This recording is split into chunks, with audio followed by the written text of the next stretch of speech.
बहुत पुरानी बात है। विराटनगर नाम के एक छोटे से गांव में शंभू नाम का 20 बरस का लड़का रहता था। शंभू बचपन से ही अनाथ था।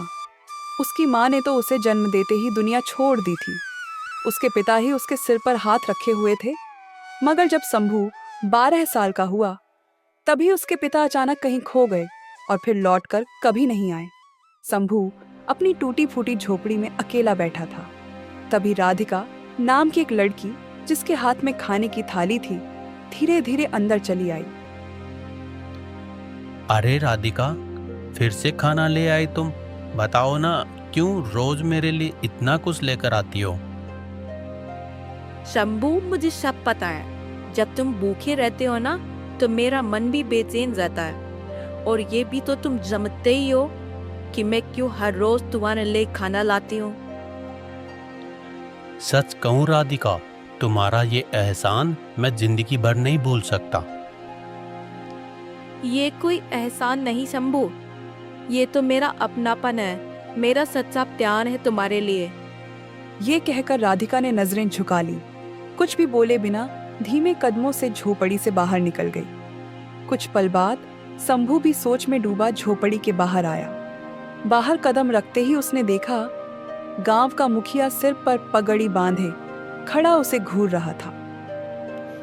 अरे शंभू, पेट भर लिया कि नहीं? खाना वाना खा लिया ना तुमने? जी मुखिया जी, आपकी बेटी राधिका अभी कुछ देर पहले ही मेरे लिए खाना दे गई है। बहुत अच्छा किया बेटा। अब तुम बड़े हो गए हो शंभू, खुद का ध्यान रखना सीखो, यही सबसे जरूरी है। मुखिया जी, 12 बरस की उम्र से अब तक आप ही मेरा सहारा बने रहे हैं, लेकिन अब मन में शर्म सी होने लगी है। अब मैं भी कुछ काम में हाथ बटाना चाहता हूँ। बिल्कुल ठीक कह रहे हो शंभू बेटा, कब तक यूं दूसरों के सहारे बैठोगे? देखो, गांव के पास वाला जंगल अब पहले जैसा डर भरा नहीं रहा। अगर दिल करे तो वहां जाओ, मोटी मोटी लकड़ियां काट लाना, या मधुमक्खियों का छत्ता देखो तो थोड़ा शहद भी लेते आना। मेहनत करोगे तो पेट भरने का जुगाड़ अपने आप हो जाएगा। हाँ मुखिया जी, अब बैठे बैठे पेट भरने का मन नहीं करता। अब बस अपना भी देखना है और अपने घर का भी। अब जो थोड़ा बहुत बन पड़ेगा वही करूंगा मेहनत से। इतना सोचते सोचते शंभू चल पड़ा जंगल की तरफ। थोड़ी देर बाद वो गांव की पगडंडी पार कर उस सुनसान जंगल में पहुंच गया। चल शंभू, पहले बढ़िया पेड़ देख ले, फिर कल कुल्हाड़ी लेकर आना, सब काट लेना। लकड़ी बेचेगा तो 2 पैसे हाथ में आएंगे। मुखिया जी ने अब तक बहुत निभाया, अब बस खुद कमाना है। अब किसी से मांगे बिना पेट भरना है। हाँ, यही ठीक रहेगा। शंभू बस इतना ही बड़बड़ा पाया था कि तभी उसकी नजर एक पेड़ के तने पर पड़ी। वहां एक मोटा सा कीड़ा चुपचाप बैठा था। अजीब बात यह थी कि वो कीड़ा हिल भी नहीं रहा था, बस अपनी नन्ही आंखों से शंभू को ऐसे घूर रहा था जैसे कुछ कहना चाहता हो। शंभू की रूह में हल्की सी सनसनी दौड़ गई। ऐसा कीड़ा उसने कभी नहीं देखा था। अरे बाप रे, ये कीड़ा तो बड़े झक्कास साइज का है। ऐसा कीड़ा तो मैंने पहले कभी देखा ही नहीं। ऊपर से इसे क्या मतलब कि मुझे ऐसे घूरे जा रहा है। बड़ी अजीब बात है भाई। शंभू बस इतना ही बड़बड़ा पाया था कि तभी वो मोटा कीड़ा रेंगता रेंगता नीचे उतरा और धीरे धीरे उसके पैरों के पास आ गया। शंभू के तो जैसे पांव जम गए। अगले ही पल उस कीड़े ने किसी इंसान जैसी धीमी आवाज में कहा, मैं तुम्हें पहचानता हूँ, तुम वीरभद्र के बेटे हो ना? ये सुनते ही शंभू का कलेजा कांप गया। वो कुछ पल तो बस ठगा सा खड़ा रह गया। अबे तू तो बस एक कीड़ा है। इंसान जैसी बकवास कैसे कर रहा है रे? ये कौन सा खेल रच रहा है, बोल। एक बात साफ साफ बता, तू वही वीरभद्र का छोरा है ना? छुपा मत, मैं सब जानता हूँ। हाँ, मैं ही हूँ वीरभद्र का बेटा, और ये बात मैं छुपाता नहीं। तेरे बापू वीरभद्र कई बरस पहले यूं ही कहीं गुम हो गए थे, आज तक वापस नहीं लौटे, है ना? मैं वो रात जानता हूँ जो किसी को नहीं पता। तेरे बापू कोई मामूली आदमी नहीं थे। ये सुनते ही शंभू की सांस अटक गई। वो कुछ पल तक बस आंखें फाड़े खड़ा रहा। अरे तू आखिर है कौन? मैं यूं ही तेरी बातों पर कैसे भरोसा कर लूं? कभी सोचा है तूने, पिछले 10 बरस से बाप के बिना जी रहा है तू, पर गांव में कोई उसका नाम तक नहीं लेता, कोई तेरे लिए कुछ करता भी नहीं। बस वो मुखिया ही है जो तेरे हिस्से की फिक्र करता है। कभी सोचा है क्यों? तू मेरे बारे में सब कुछ कैसे जानता है? बता, आखिर तू है कौन? अभी नहीं बता सकता। जब तक तू मुझे इस शराब से आजाद नहीं करेगा, तब तक मैं कुछ नहीं कर पाऊंगा। पता नहीं क्यों उस कीड़े को देख शंभू के रोंगटे खड़े हो गए। उसके पांव ठंडे पड़ने लगे और वो उल्टे कदम भागता हुआ गांव की तरफ दौड़ पड़ा। जैसे तैसे घर पहुंचा तो हांफता हुआ दरवाजे पर खड़ा हो गया और डरते डरते जोर से बोला, अरे बाप रे, कैसा जंगल है ये! वहां तो कीड़े तक आदमी की जुबान बोलते हैं। ना भैया, अब तो मैं उस जंगल में कदम भी नहीं रखूंगा। हाँ, कभी नहीं। इतने में राधिका आ गई। उसके हाथ में फिर से खाना था। शंभू को कांपता देख वो चौंक गई और बोली, अरे शंभू, तुम तो जंगल गए थे ना, और ये क्या हाल बना रखा है? माथे से पसीना टपक रहा है, वो भी इतनी ठंड में। ऐसे क्यों कांप रहे हो? क्या हुआ जंगल में? शंभू राधिका से कुछ भी नहीं छुपाता था। उसके कांपते होठों से जंगल में हुए सारे किस्से फूट पड़े। राधिका ने सब सुना तो उसके चेहरे पर भी डर झलक आया। वो धीमे से बोली, शंभू सुन लो, अब तुम उस जंगल की तरफ कभी भी मत जाना। इतना कहकर राधिका चुपचाप बाहर चली गई। शंभू ने जैसे तैसे खाना खाया और बिस्तर पर लेटते ही कब आंख लगी उसे खुद पता नहीं चला। अगली सुबह जब शंभू उठा तो रात वाला डर कहीं गायब हो चुका था। वो बड़बड़ाया, हाँ, लगता है बेकार में ही डर गया मैं उस कीड़े से। इंसान की बोली बोल गया तो क्या, कुछ तो सच भी कह गया। बाबूजी के बारे में वो जाने कैसे जानता था। सच बोलूं तो गांव में कोई बाबूजी का नाम भी नहीं लेता। मुखिया जी से पूछा तो हर बार बात घुमा दी। बस इतना बोले, माँ जन्म देते ही चल बसी।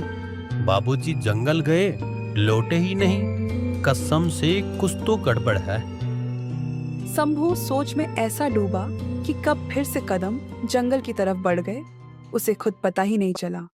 कुछ देर बाद वो उसी जगह खड़ा था जहां वो अजीब कीड़ा पहली बार दिखा था। तभी वो कीड़ा फिर से रेंगता रेंगता पेड़ से नीचे आ गया। मुझे मालूम था तू लौटकर जरूर आएगा। तेरे खून में भी वही जिद है जो वीरभद्र में थी। तू भी अपने बाप की तरह डर से नहीं भागता। अच्छा, अब साफ साफ बता, तू मेरे बाबूजी के बारे में क्या जानता है? कहाँ है वो? जिंदा है भी या नहीं? मैंने कल भी कहा था, ये राज बताने से पहले तू मुझे इस शराब से आजाद करेगा। पर घबराना मत, मैं तेरी मदद करना चाहता हूँ। मुझे अपना साथी समझ ले। मुझे पता है बचपन से तू कैसी तंगी में जी रहा है, और कई बार तो तुझे खुद पर शर्म भी आई होगी, है ना? ये सुनकर शंभू का चेहरा उतर गया। उसने धीरे से कहा, जब मुखिया जी की बेटी राधिका मेरे लिए रोज खाना लेकर आती है ना, तो मन में बहुत शर्म सी लगती है। सच कहूं तो वो मुझसे दिल से लगाव रखती है, और मैं भी उसे दिल से चाहता हूं। पर अभी तक मैं खुद अपने पैरों पर खड़ा भी नहीं हो पाया। ऐसे में मैं मुखिया जी के आगे किस मुंह से राधिका का हाथ मांगूंगा? मैं इस जंगल के हर छुपे राज को जानता हूँ। चल मेरे साथ चल, कुछ दिखाना है तुझे। इतना कहते ही वो कीड़ा धीरे धीरे रेंगता हुआ आगे बढ़ गया। शंभू भी हिचकते हुए उसके पीछे पीछे चल पड़ा। कुछ देर बाद कीड़ा एक अंधेरी गुफा के मुहाने पर जाकर रुक गया। फिर मिट्टी पर सरसराता हुआ बोला, यही वो जगह है शंभू, अब तुझे इस जगह को खोदना होगा। शंभू ने झुककर मिट्टी खोदनी शुरू कर दी। कुछ देर बाद उसकी उंगलियों को मिट्टी के नीचे कुछ सख्त सा महसूस हुआ। उसने मिट्टी हटाई तो एक पुराना बक्सा नजर आया। अब इस बक्से को खोल, देर मत कर शंभू। शंभू ने जैसे ही बक्सा खोला, उसकी आंखें फटी की फटी रह गईं। वो सांस लेना भी भूल गया। ये सब तेरा ही है शंभू। पहले तुझे अमीर बनना होगा, उसके बाद ही मैं तुम्हें बताऊंगा कि मेरा श्राप कैसे टूटेगा। फिर मैं तुझे तेरे बाबूजी से भी मिलवाऊंगा। मुझे पता है वो अभी कहाँ हैं। ठीक है, तेरी बात मान भी लूं, पर बता तो सही, इस काली गुफा के नीचे ये बक्सा छुपा होने का पता तुझे कैसे चला रे? ओ शंभू, जंगल की मिट्टी में जो दबा वो मेरी नजर से कभी न छुपा। तू पूछता है कैसे पता? जिसे रेंगना आता है ना, वो हर दरार में झांक लेता है। पर एक बात तो बता, मैंने तो अभी तक अपनी जिंदगी में ढंग का काम भी नहीं किया। अब अगर मैं ये बक्सा उठा ले जाऊं और रातों रात मालदार बन जाऊं, तो गांव के लोग मुझसे 100 सवाल नहीं पूछेंगे क्या? अरे यही तो पंगे हैं। अरे शंभू, उसका भी तो जुगाड़ है मेरे पास। सुन, मुखिया जी से कह देना मैं अब व्यापार करने जा रहा हूँ। कुछ दिन शहर रहूंगा, फिर वहां जाकर इन हीरो को बेच दे। जब खजाना लेकर वापस आएगा ना, सब यही सोचेंगे कि शंभू ने तो बड़ा धंधा कर दिया। सवाल पूछने वाला कोई रहेगा ही नहीं। हाँ ठीक है, ऐसा ही कर लूंगा। जो तू कह रहा है वही सही रहेगा। अब एक बात तो बता शंभू, कहीं अमीर बन के मुझे भूल तो नहीं जाएगा ना? अरे भूलूंगा कैसे? मुझे तो दौलत से ज्यादा अपने बाबूजी से मिलने की आस है। इतना कहकर शंभू ने वो बक्सा उठाया और चुपचाप गांव लौट आया। अगले दिन सुबह वो सीधा मुखिया जी के घर पहुंचा और धीमे से बोला, मुखिया जी, मैं सोच रहा हूँ इस बार राज्य जाऊं, थोड़ा बहुत व्यापार व्यवस्था सीख लूं। अरे शंभू, तू तो कभी गांव की चौपाल से बाहर नहीं गया, और व्यापार, उसके लिए पैसे चाहिए बेटा, समझ चाहिए। तू संभालेगा कैसे? मुखिया जी, मैंने कभी गांव के बाहर पैर नहीं रखा, पर इस बार रखूंगा। राज्य जाकर जो भी हाथ लगेगा मेहनत करूंगा, मजदूरी करूंगा, छोटा बड़ा जो भी काम मिलेगा। पर एक बार ठान ली है, लौटूंगा तो कुछ बनकर ही लौटूंगा। ये सुनकर मुखिया जी कुछ पल चुप रहे, फिर हल्की मुस्कान के साथ बोले, अगर तेरे इरादे सच्चे हैं शंभू, तो भगवान भी तेरे साथ है। जा बेटा, मेरी दुआएं तेरे संग है। फिर शंभू ने वो बक्सा छुपाया और गांव से बाहर निकल पड़ा। रास्ते में राधिका उसे मिल गई। शंभू, एक बात बताना, राज्य जाकर कहीं मुझे भूल तो नहीं जाओगे? ये सुनकर शंभू ने पहली बार हिम्मत जुटाई और धीरे से जवाब दिया, राधिका, मैं जानता हूँ तू मुझसे दिल से लगाव रखती है, और सच कहूँ तो मैं भी तुझसे बहुत प्यार करता हूँ। बस कभी कहने की हिम्मत नहीं जुटा पाया। मैं ये राज्य इसलिए जा रहा हूँ ताकि लौटकर तेरे बाबूजी से तेरा हाथ इज्जत से मांग सकूं। मैं भगवान से दुआ करूंगी शंभू, तू अपनी मकसद में कामयाब होकर लौटे।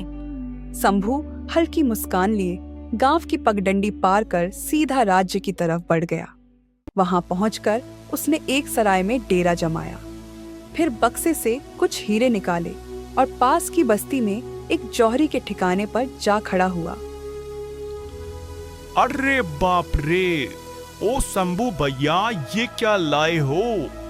ये तो बड़ा ही बेशकीमती हीरा है रे। कहाँ हाथ लगा तुम्हें ये खजाना?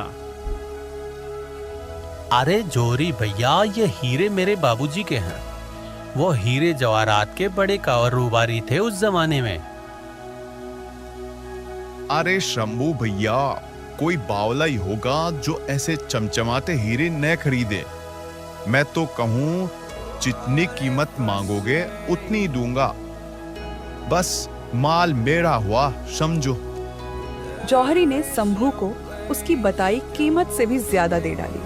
शंभू कुछ दिन राज्य में ही रुका और बाकी हीरे बेच बेच कर देखते ही देखते अमीर बन गया। फिर एक दिन वो अपने गांव लौटा। शंभू को ऐसे बदल कर देख मुखिया जी और राधिका की आंखें खुशी से चमक उठी। कुछ ही महीनों में शंभू की टूटी फूटी झोपड़ी की जगह गांव में उसकी एक छोटी हवेली खड़ी हो गई। नौकर चाकर भी लग गए। एक दिन राधिका मुस्कुराते हुए शंभू से बोली, शंभू, अब तो तू अमीर भी बन गया और लोग भी पहले जैसा दया वाला मुंह नहीं बनाते। सब इज्जत से देखते हैं तुझे। पहले जो अनाथ समझते थे, अब वही सलाम ठोकते हैं। अब बता, मेरे बाबूजी से कब बोलेगा? मेरा हाथ मांगेगा भी कि नहीं? राधिका, तू बेफिक्र रह, बस थोड़े दिन सब्र कर। फिर मैं खुद तेरे बाबूजी से तेरी बात पक्की करूंगा। ये मेरा वादा है। मुझे पूरा भरोसा है शंभू, तू मुझे कभी अकेला नहीं छोड़ेगा। राधिका के जाते ही शंभू अकेले में खुद से बड़बड़ाया, एक बार बस बाबूजी मिल जाएं, फिर देख, मैं खुद नहीं बोलूंगा, बाबूजी ही जाके मुखिया जी से राधिका का हाथ मांगेंगे। गांव देखेगा तब शंभू भी कुछ बना है। चल शंभू, अब फिर उसी कीड़े से सौदा करना पड़ेगा। इतना बड़बड़ाते ही शंभू फिर उसी जंगल की पगडंडी पकड़ लिया। थोड़ी देर में वो वहीं खड़ा था, ठीक उसी जगह जहां पहली बार वो अजीब कीड़ा मिला था। पर इस बार पेड़ की छांव में कोई साधु बैठा दिखा, आंख मूंदे।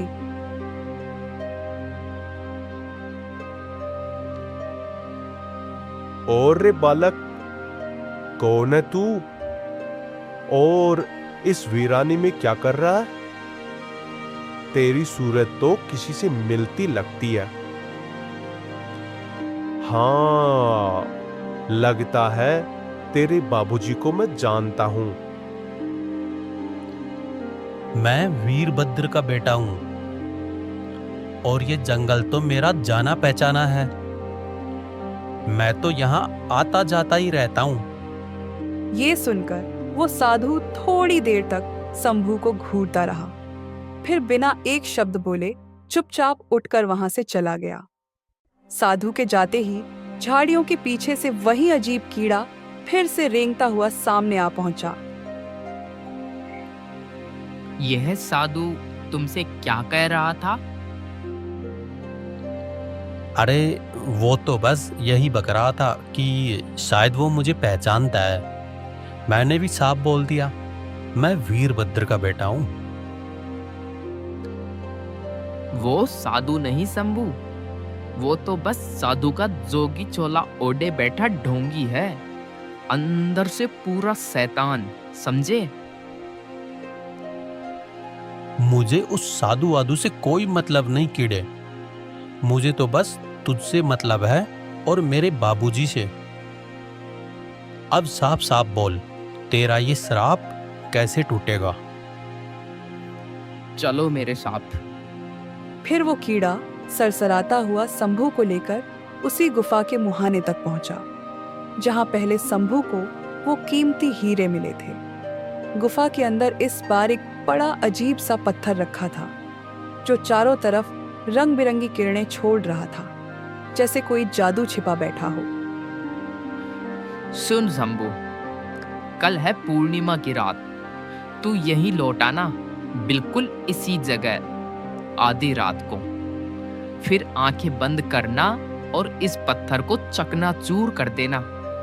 जैसे ये फटेगा ना, मैं भी इस जमेले से छुटकारा पा जाऊंगा। उसके बाद तेरे बाबूजी वो कहाँ हैं, कैसे हैं, सब बता दूंगा। क्यों रे कीड़े, ये पत्थर मैं अभी क्यों ना तोड़ दूं? क्या रोक रहा है तुझे? ना रे शंभू, अभी नहीं। ये पत्थर तभी टूटेगा जब कल पूर्णिमा की रात होगी।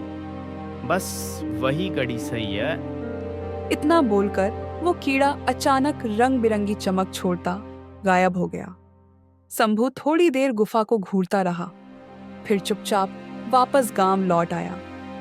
जैसे ही वो हवेली में कदम रखा, पीछे पीछे वही साधु भी आ धमका। शंभू, मैंने अपनी आंखों से देखा है, तू उस कीड़े से फुसफुसाकर क्या सौदा कर रहा था। हाँ हाँ देखा होगा, पर तुझे इससे क्या? तू इस बात में टांग क्यों अड़ा रहा है? सुन शंभू, तू उस कीड़े को जानता नहीं। वो कोई मामूली कीड़ा नहीं, समझा? अरे सुन साधु, सब जानता हूं मैं। जो कुछ भी आज शंभू के नसीब में है, उस कीड़े के कर्म से है। वो ही तो जानता है मेरे बाबूजी कहाँ गुम हो गए थे। और सुन, मैं चाहे जो हो जाए, अपने बाबूजी को ढूंढ कर ही दम लूंगा। शंभू, समझो इस बात को, तेरे बाबूजी अब इस दुनिया में नहीं रहे। वो कीड़ा तुझे फंसा रहा है। वो बस तुझे मोहरा बना के अपना श्राप उतारना चाहता है। ये सुनते ही शंभू का खून खौल उठा। उसकी आंखों में गुस्सा साफ चमकने लगा। ओ साधु महाराज, मैं असली साधुओं को सिर माथे बैठाता हूँ, पर तेरे जैसे ढोंगी बाबाओं को नहीं, समझा? इससे ज्यादा बकवास मत कर और चुपचाप दफा हो जाए यहाँ से, वरना ठीक नहीं होगा।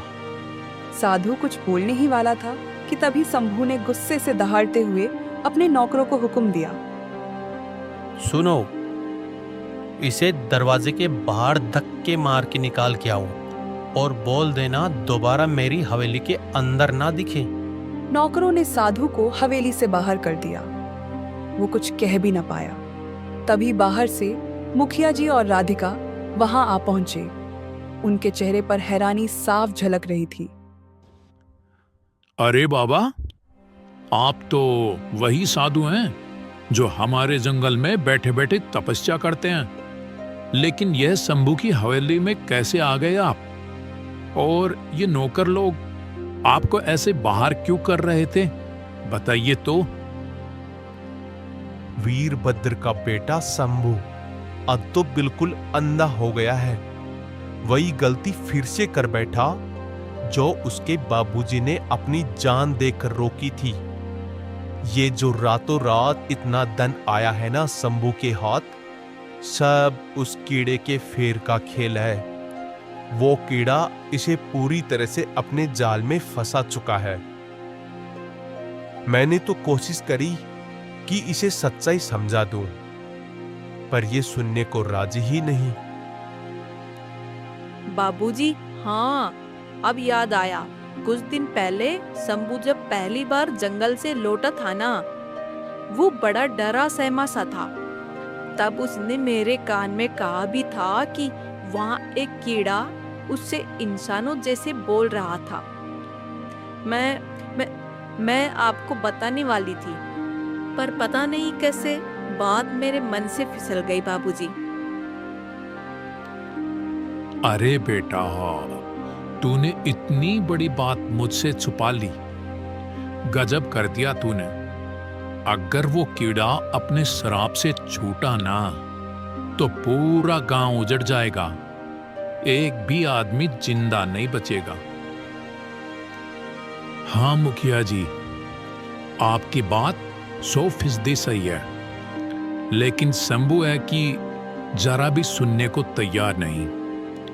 समझाना चाहा मैंने, पर टस से मस नहीं हुआ। चिंता मत करना बाबा, मैं खुद शंभू से बात करूंगा और उसे ठीक से समझा दूंगा। मुखिया जी बिना देर किए सीधा शंभू के पास पहुंच गए। मन में ठान लिया था कि अब इसे समझाना ही पड़ेगा। रे शंभू, ये कौन सी बात सुन रहा हूं मैं? तू जंगल में जा जाके उस कीड़े से बतियाता है जो आदमी की जुबान में बोलता है। अरे कुछ तो सोचा होता, कोई कीड़ा आदमी की तरह बकबक करे, यह भी कोई मामूली बात है? ओ मुखिया जी, हाँ हाँ, आपको भी खबर लग गई ना, तो सुनिए। हाँ, पहले मुझे भी वो कीड़ा देख के अजीब लगा था, पर अब नहीं। और मैं जानता हूं ये सब बातें उसी ढोंगी साधु ने जाकर आपसे उगली होंगी। देखिए, पूरे 10 बरस हो गए, मेरे बाबूजी जंगल में खो गए, कोई कुछ नहीं कर पाया, पर वो कीड़ा सब जानता है। बाबूजी कहाँ हैं, कैसे हैं। मैं और कुछ नहीं मांगता मुखिया जी, बस एक बार अपने बाबूजी से आंख मिला लूं, बस। रे बेटा शंभू, तू क्या जाने अपने बाबूजी के बारे में? तुझे आधा सच भी नहीं पता। हाँ, मैं नहीं जानता, क्यों जानूंगा? आपने कभी कुछ बताया ही नहीं, गांव वालों ने भी जुबान खोली नहीं, तो मैं क्या हवा से जान लेता? अब किसी की जुबान पर भरोसा क्यों करूं? मुझे तो बस उस कीड़े की बात सही लगती है। कल पूर्णिमा है ना, मैं कल ही उस कीड़े का श्राप तोड़ दूंगा। फिर वो कीड़ा मेरे बाबूजी को मेरे हवाले कर देगा, बस। ये बोलते बोलते शंभू का गुस्सा और भड़क गया। वो पैर पटकता हुआ सीधा हवेली के बाहर निकल गया। शंभू बेटा, ओ शंभू, सुन तो ले मेरी बात, ऐसे गुस्से में मत जा रे शंभू। मुखिया जी की आवाज गूंजती रही, पर शंभू एक बार भी पीछे न मुड़ा। आखिर मुखिया जी भारी मन लेकर हवेली के बाहर तक चले आए। आंखों में चिंता साफ झलक रही थी। नहीं, अब शंभू को रोकना ही पड़ेगा, वरना वो कीड़ा अपना असली बेस दिखा देगा। शंभू अब कहां निकल गया इसका कुछ पता नहीं। अब तो बस कल रात का ही आसरा है, वहीं देखना होगा क्या होता है। अगली रात साधु मुखिया जी और उनकी बेटी राधिका को चुपके से गुफा के पास ले गया। फिर धीरे से मुखिया जी से बोला, मुखिया जी, मुझे पूरा भरोसा है, शंभू यहाँ जरूर आएगा। कल ही मैंने अपने कानों से शंभू और उस कीड़े की सारी बातें सुन ली थी। साधु के मुंह से ये बात निकली ही थी कि तभी रात के सन्नाटे में शंभू दबे पांव वहां आ पहुंचा। उसी लम्हे झाड़ियों में से सरसराहट हुई और वो लंबा सा कीड़ा जमीन पर रेंगता हुआ बाहर निकल आया। फिर डरावनी आवाज में फुसफुसा के बोला, देख शंभू, यहाँ वो साधु, मुखिया और तेरी राधिका भी मौजूद हैं। ये सब तुझे रोकने आए हैं ताकि तू वो पत्थर न तोड़ पाए। पर सुन, इनकी बातों में मत आना, वरना तू अपने बाबूजी से कभी नहीं मिल पाएगा। नहीं, मैं किसी की नहीं सुनने वाला, इनकी तो बिल्कुल भी नहीं। तो फिर जा शंभू, उस गुफा में घुस और वो पत्थर उठा ला, अभी इसी वक्त। शंभू भागता हुआ सीधा गुफा के अंदर घुसा। वो पत्थर दोनों हाथों में उठा लाया। जैसे ही उसे तोड़ने को हुआ, तभी पीछे से साधु, मुखिया जी और राधिका भी वहां आ धमके। शंभू, रुक जा बेटा, उस पत्थर को हाथ मत लगा, तू बहुत बड़ी भूल कर रहा है। नहीं, कोई मुझे नहीं रोकेगा। मुझे तो अपने बाबूजी से हर हालत में मिलना ही है। शंभू, तुझे पता है आज तक तेरे बाबूजी की बात गांव में कोई क्यों नहीं करता? क्योंकि वो कोई मामूली आदमी नहीं थे। वो लालच में अंधा तांत्रिक बन गए थे। जंगल की हर जादुई ताकत को अपनी मुट्ठी में कैद करना चाहते थे। इसी बीच एक दिन उनके पास एक औरत आई। बड़ी सुंदर शक्ल थी उसकी। उसने कहा, मैं इस जंगल की रक्षक हूं, मुझसे ब्याह कर ले, सारी शक्तियां तेरी हो जाएंगी। तेरे बाबूजी उसकी बातों में फंस गए, ब्याह भी कर लिया, पर बाद में पता चला वो कोई रक्षक नहीं थी। वो थी इस जंगल की सबसे भयानक डायन। डायन जो तेरे बाबूजी की सारी ताकत खुद हड़प कर गांव को तबाह करना चाहती थी। तभी एक दिन तेरे बाबूजी के अंदर बची खुची इंसानियत जागी। उन्होंने अपनी सारी काली विद्या जोड़कर उस डायन को इस कीड़े में बदल डाला।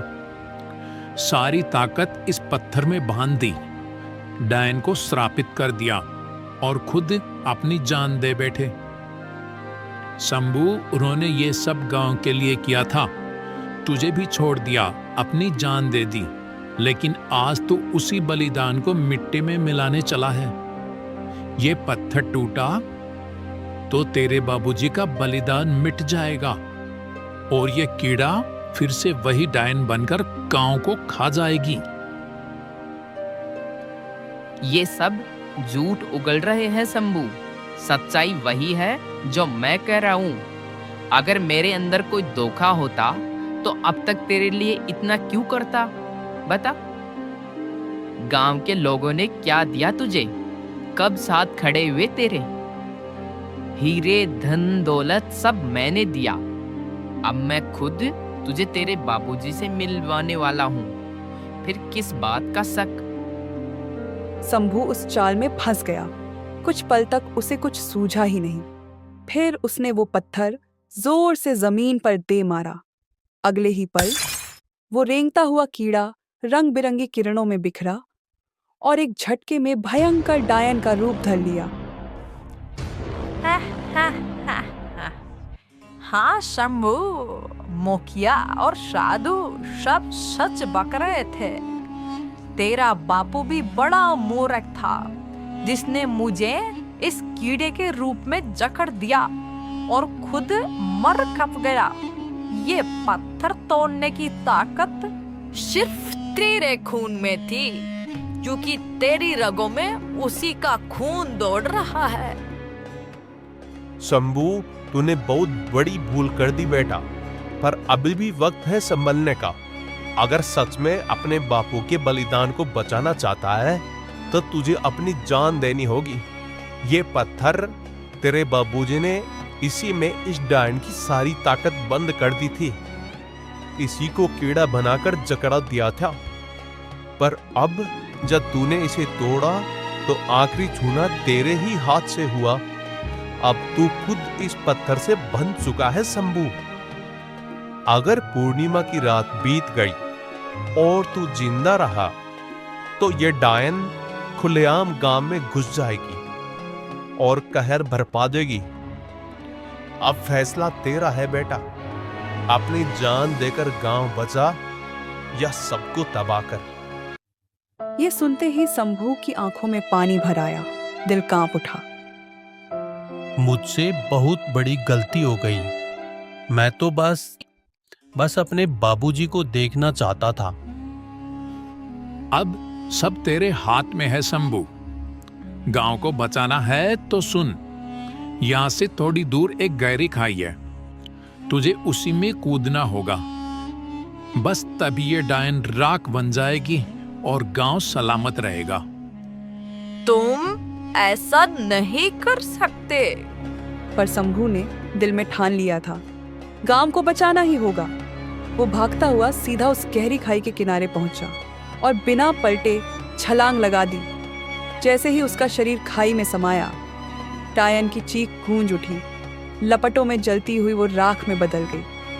राधिका की आंखों से आंसू बह निकले और मुखिया जी रोते हुए बुदबुदाए, हाँ, शंभू के बाबूजी में एक बार इंसानियत जागी थी। पर शंभू तो सिर्फ इंसान नहीं था, वो तो गांव का बलिदानी था। अपने गांव के लिए अपनी जान दे गया। साधु, मुखिया जी और राधिका धीरे धीरे गांव लौट गए और इसी के साथ बरसों पुराना वो डरावना रहस्य हमेशा हमेशा के लिए खत्म हो गया। हाय, माय नेम इज ओमार अगर। अब भी ऐसी वीडियो बनाना चाहती है तो मेरे चैनल को सब्सक्राइब कीजिए।